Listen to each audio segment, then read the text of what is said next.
guys go ahead. Day to day, same thing. Yep. He's day to day. We'll take it a day at a time with him. They look good. They look really good, Lindsay. It's been good to have all hands on deck. Expect to see that come to life. Today is Friday in my mind, but I guess Thursday. So they've had a really good week. I like the way that Daryl, Cam, obviously Kyron and Jake have been available, but it's been great getting those two guys out there with a consistent workload. I think just another playmaker, Lindsay, a guy that can be able to play all over the formation, very similar to other great players that you've seen from the receiver position with us. He can go down the field. He can catch intermediate. He can create after the catch. And so really conscientious. He's a pro's pro. He's got a real great demeanor and disposition in the meeting room, handles himself great out on the field. He's really coachable. One of my favorite things about him is if something doesn't go exactly the way we want, he's the first to take that extreme ownership, that accountability that we love. But I'm really excited about having him, be a big part of our offense this year. Oh, they're excellent. I mean, there's no weaknesses with this team. I think I've mentioned it already, but all the positive accolades and flowers that people are giving them, I think, are well-deserved and earned. Coach McDermott does an excellent job, that you can see, really. They're sound in all three phases. They got great players. They got really great schemes that accentuate their players' skill sets, and I think that's what's a great reflection of Coach McDermott, his staff, and we're certainly excited, but we know what a great challenge it's going to be.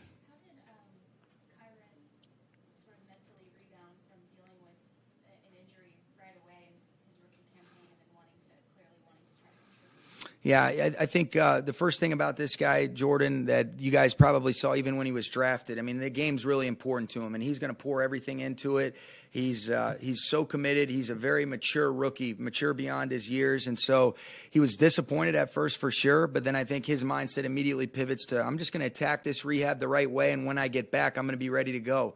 I loved watching him at training camp where he had an earpiece in there. He was basically taking mental reps throughout the course of all these practices. And I don't think it's by mistake that he's been able to accelerate his experience because of the intentional approach. So the answer is really he did a great job of being disappointed, but then channeling that in the right direction, attacking his rehab.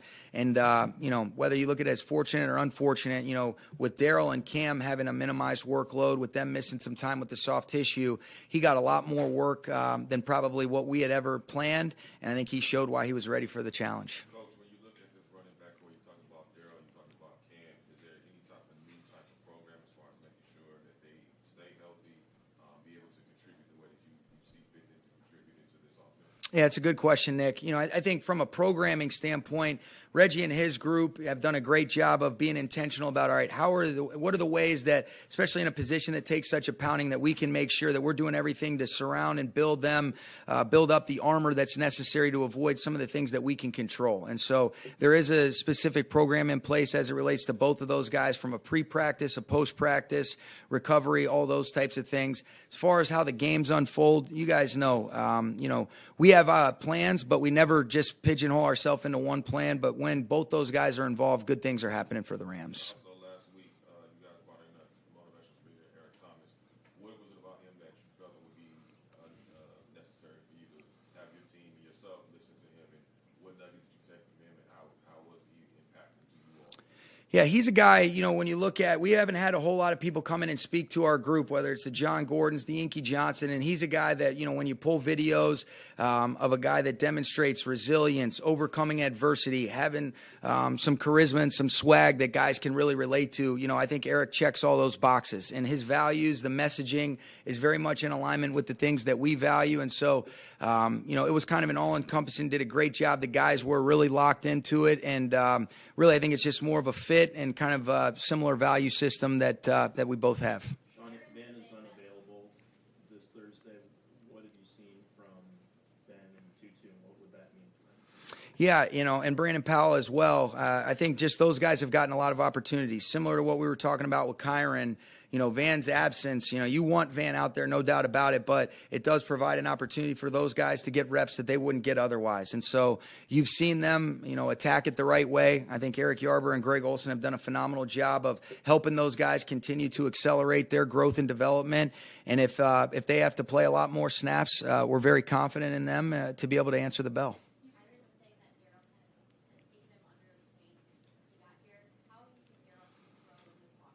I think he's just getting more comfortable. When Daryl's a great person. He's got a great command on what we're trying to get done, Sarah. And so we've got a bunch of guys that really just want to help these rookies grow. It's no different than probably Sony's done or even Todd Gurley when Daryl was a rookie. And so those are the things that I think are the best thing that can happen from a coach is those organically occur. And you want guys to always be themselves, but I think Daryl's got a great way about himself to be able to kind of give back, to pour into these guys. And he really has a great feel for what we're really trying to get done. And I think Kyron knows that. He recognizes the way that Daryl plays. And, I think it's smart of him to pick his brain. Sean, a couple more guys. You had a short but eventful offseason personally. Yeah. Does it feel, as you get ready to go into the opener, like it took forever to get here, or it's like you just turned around and now you're starting another? I think sometimes it feels like it's been an eternity, and sometimes it feels like it's gone in the blink of an eye. But here we are. I know this week feels real. It feels like you're getting into that game preparation. I think it's awesome because, sometimes I feel like it's the hurry up and wait, whether you're kicking off on Sunday night or, my second year, we had the Monday night second part of the doubleheader, and you just want to get out there and play. And so we're excited about the challenge. And usually, if you're in this game, one of the two teams has done something pretty special the previous year. We know that has nothing to do with it, but I'm excited. It feels like it's come fast, but depending upon the type of day, the time of day you asked me, I'd answer that differently. But I know this. I'm excited about watching our guys compete, watching them do the best, compete to the best of their abilities and play with a quieted mind, and let's go let it all hang out. John, you mentioned a guy like Leslie Frazier who's done it a certain way for so long. What is he doing to kind of keep up with some of the innovative offensive trends that have come about the past? Yeah, I think one of the things that those guys have done a great job, and Leslie in particular, Steve, is this, all the best defenses that you go against, they have an identity on those early downs, enough complementary mixers to be able to keep you off balance, and they do a great job situationally of being able to mix it up, put their guys in the right spots. And I think that's exactly what they've done. There is a clear-cut identity. You can see they've really drafted to the way that they want to play, but then they've also been able to fit based on the personnel they have. I'm really interested to see how they want to activate Vaughn. Does that change any of the ways they do certain things? But this defense has been tried, has been proven to be one of the best, and they've earned all the credit that goes with it. But I think to answer your question, there's a great way of understanding what they're trying to get done situationally, how to take away what the opposing team does best, but then still have an identity on those early downs and enough complementary mixers to be able to keep you off balance. And those are always the toughest defenses to go against. As your offensive line kind of prepares to enter a new era here, do you see a closeness about them? Part of that probably coming from the time in the dojo. Yeah, I think that's a special group. If you just watch offensive linemen, if you just said, all right, let me just watch these five guys every play, not knowing anything else that goes on around, man, do you have appreciation for what these guys do? You talk about the toughness, the grit, the mindset and the mentality, whether it's in the run game and pass protection, the screen game, whatever that entails. There's always been a special bond that those linemen always have, and that has definitely been carried on with this group. And I've really felt that way since we first got here in 2017, Jordan. But you look at, they like to do things together. They're very similar in terms of their approach, but I think there's enough complementary personalities that it's not all one of the same. Rob has certainly asserted himself as the leader of that group, but they still go work out at the dojo at Big Witt's house every now and then. And so that natural camaraderie that can occur is what's special. And Coach Carberry and Nick Jones do a great job with that group. Okay, thanks, guys.